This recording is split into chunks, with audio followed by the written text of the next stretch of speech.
So they're not pawing this yet, but this is an annual scrape, and if you can get your camera on it before they start doing it, you get that perfect in-season data where you're like, they're about to be showing up on this. And I have examples, the buck hanging on the wall in there, I got last year, and I was a little bit late to the game on it because I showed up and he had already pawed it, and I killed him 2 months later in December, 100 yards from the scrape.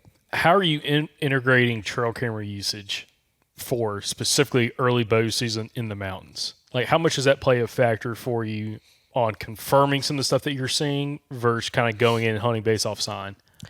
So I would say number one with trail cameras, it's all about motivation for me because you can find sign done with like what I call attitude. Like it's a mature buck. Like the scrape, there's dirt thrown for like 6 feet. There's trees ripped up. It's a mature buck that's like really confident in what it's doing. You don't see a 2 or even 3-year-old doing that. But when I put a trail camera in there and I know what's going on, I know a buck's coming in consistently, that's what makes me want to get up and hike up a mountain, So I would still do it without trail cameras, but they really keep me motivated. As far as early season, I would say I set them on 3 things, and that's trails, scrapes, and if I find feed sign. So if I've got a dropping tree and there's, like cracked up shells below it, tracks are not that hard to find. If there's a feed tree, you'll at least be able to see tracks, but you have to pay attention. It's not like in areas where there's a bunch of deer where people talk about it being tilled up. I've never seen that in the mountains. It's always just kind of like what you say punch holes, just like tracks in the leaves. That's what I see. So if you can like slow down and pay attention when you find a dropping tree, it's a great thing to do. So I would put a camera on that. If I find a trail leading to it, trying to find the higher usage trails. Is it doe using these trails? Is it a buck using these trails? And then scrapes. Because this time of year, they're not pawing the ground up until like October. Like I said, last year I found one in September. But you can still find those scrapes. If you can find the licking limbs, you can put a camera on those because a lot of times it almost looks like someone took sandpaper to it, or you can still see where the branches from last year are twisted off. So a lot of times you don't need to be looking at the ground, but looking at the tree. And then once you find the tree, a lot of times they're in areas that are predictable, like a flat spot, a road bed, a bench, whatever. And then you can look at the ground and see, was this a buck that tore this up last year, or does it get used consistently? Because when a scrape is annual like that, like I've got a camera on a scrape right now, that this is my 10th year, or I guess ninth year running a trail camera on it. And even though there's leaves covering it, the last time they used it where they're actually pawing the ground was probably January, February. And the ground has got like a hard surface to it. It's different from the other soil around it. It hasn't had the leaf litter piling up on it and causing that spongy soil that we get in the mountains. So, every year this thing's getting used because it's still getting used in January, February in post rut where they still have their antlers on. So it kind of looks like a hiking trail surface almost, just the vicinity under the licking limb. So, they're not pawing this yet, but this is an annual scrape, and if you can get your camera on it before they start doing it, you get that perfect in-season data where you're like, they're about to be showing up on this. And I have examples, the buck hanging on the wall in there, I got last year, and I was a little bit late to the game on it because I showed up and he had already pawed it, and I killed him 2 months later in December, 100 yards from the scrape. What tips do you have for guys going out if they're trying to find those scrapes, those historical scrapes? What characteristics do they need to look at when it comes to looking branch, and also maybe what they are not seeing on the ground that it's being used year over year? So I would say this is super independent on the area of the country you live in because I've talked to guys from Arkansas where it's like all they use is beech trees.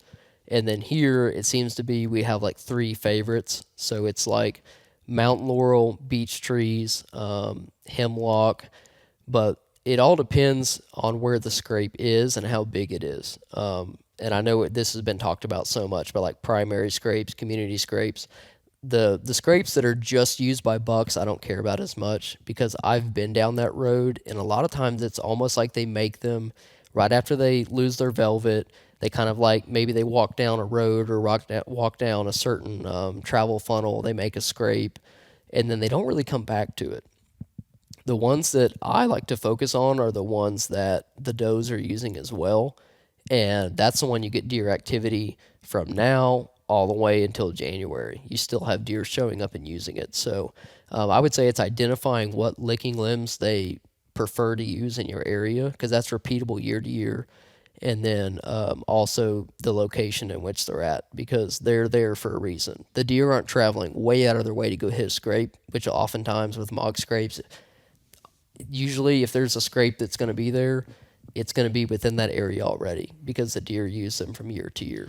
Is there any other physical characteristics of what that scrape should look like, or licking branch, and or how close it is to food sources or bedding cover, anything else like that?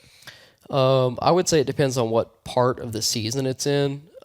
Sometimes you see a little bit more of like bedding sign around it. Like in the rut, the bucks will bed on those scrapes for whatever reason, like in the morning hours, and maybe it has to do with them anticipating like a rising thermal.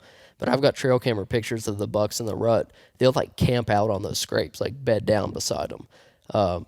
Once again, I don't know why, but I would say as far as characteristics, they're where deer travel 100% of the time. They're not far out of where the deer travel. Multiple licking limbs, so like several licking limbs in an area are always a good thing in a community scrape area. And then the height is usually like 5 to 6 feet, which isn't super important. I mean, they'll get on their back legs and get up and put their, glands in the licking limb. But I would say they definitely, I mean, you can't argue they have their favorite trees they like to use for whatever reason. And then location is the main thing. You looking for big terrain features to go look at, or are you looking at habitat features to go look at, or a mix of both?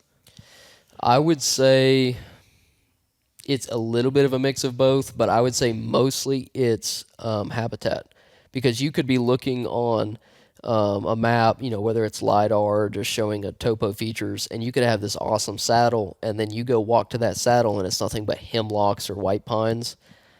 If there's deer sign in it for whatever reason, that's one thing. But if there's no deer sign in it, well, that terrain feature is useless. So terrain features are awesome when they can be applied in the right scenario. So same thing, whether it be a saddle or a huge rock bluff or whatever. A rock bluff is just a rock bluff unless it's got food on one side of it and bedding on another. It's just a pointless terrain feature. But when you have the deer there, that's the main thing. People can focus on one thing, really trying to kill the deer or find a deer, but if you don't have certain aspects there, none of it matters. So I like to toggle between LiDAR and topo, and then also wintertime imagery, so I can see what I'm dealing with habitat-wise. So you can get your hopes up over a great-looking funnel and then get there, and there's no deer sign. And if there's no deer sign, move on, because in early season, it's all about being where the deer are. Yeah, that's a really good point, and we get a lot of questions from people on scouting, and people send us maps and whatnot, and I'll get a lot of messages from guys who are hunting in maybe more pine country, and they'll be talking about like, oh, check this saddle out, and the saddle sometimes it's good, a lot of times it's not like a great looking saddle, but it is a saddle. I'm like, man, I don't know if that's exactly what I would be looking at to start off with, like the terrain feature, because the terrain feature itself is not like what is holding a deer in the area most of the time. Would you agree? Or I would 100% agree, because just like how my seminar was called A Simple Approach to Big Woods Whitetails, you could have this awesome terrain feature, but all that is where a deer's walking, aside from the fact that if you factor in thermals and maybe they're using it for a scent advantage, or maybe it's there because there's a scrape there, but the scrape's there because the deer are there, and the deer are there because they want to be there. So that's why, now this is off topic, but like mock scrapes, people will make a mock scrape randomly, and I like mock scrapes, but they don't get me that excited, because if a scrape needs to be there, it's usually already there, and they're usually historical. So those are the ones that I actually key in on, because I don't want one picture of a buck. I want a buck coming in consistently. So I know I got off topic there, but I would say 100% it's habitat and food, because that's what a deer, that's what they revolve around. It's their stomach, unless it's during the rut, and even still, it's a doe's stomach. So they're out there surviving. They want, food and cover. So a terrain feature is just kind of a subset to that. And they're a great place to set up a kill spot, but it's not always something you can see on a map. It's like what Jacob brought up with a fallen tree, especially if you're talking about bow hunting. It's about being on that X. So it's about finding the deer and then really honing in on that X after that. yeah, it's like what I tell people, and this is what I try to focus on doing, is find the habitat first that is going to hold the deer, whether that be cover, food, or both, and then look for the terrain features in and around that habitat that are going to funnel some deer around like that. And that's worked well for me, like just going to new properties over the years. One thing I was talking to Andrew about is you don't necessarily know exactly where the deer are bedding at because, again, until you get there, you kind of see what the sub canopy looks like, where those mountain laurel thickets are, which some of that you can see in wintertime imagery. But not knowing exactly where the deer are bedding at, when you find that food source, how far do you want to backtrack down that, as you call it, a highway, the trail, in order to set up closer to that bedding? And how close are you willing to feel comfortable setting up in an area like that? Well, I would say when I'm scouting, just like I said last week, I jumped those bucks. I'm not necessarily worried about how close I get when I'm scouting because I want to know. And everyone talks about bedding, but you're not shooting the deer in its bed. And I know, like Midwest, different areas, it's a totally different ball game. So since we're not talking about that, I'm not interested in shooting a deer in his bed. But you do have to be close enough that he's on his feet in daylight, which is very important. You know, unless you're going to be out there shooting him at night, you want to be at a point where you can see him in the daylight. So bedding is where they spend a lot of their time, obviously. As far as how close you want to get, I'd say that's situational because a lot of times they bed with a visual advantage, not just a wind advantage, we can get into wind a little bit. I think it's probably something we should talk about, but oftentimes they do bed with a visual advantage because especially once the leaves come off, they can bed in these areas, on these shelves, on these logging roads, and see all the way down where they need to see. And I've had them lay there at in-season scouting, like once the leaves are off, and I've had them jump up right in front of me, and I never saw them. And I think that's mostly visual advantage, and I think that they would stay there if I hadn't got within their bubble.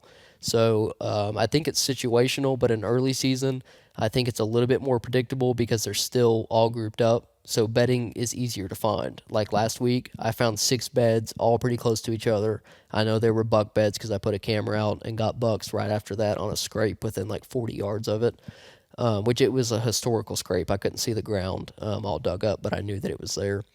So that's an example where it's easier to know, hey, I don't need to be sitting right on this necessarily if I'm going out of an evening. But finding that happy medium between point A and point B is a really good thing to do in early season. And like I said, in-season scouting is so important because historical data is really awesome. And I think it applies a little bit more to the rut time frame and even post-rut time frame. But early season is so fluid and it changes from year to year. That's why it's so hard in the mountains. Ask any mountain hunter and they're going to choose December over September all the time.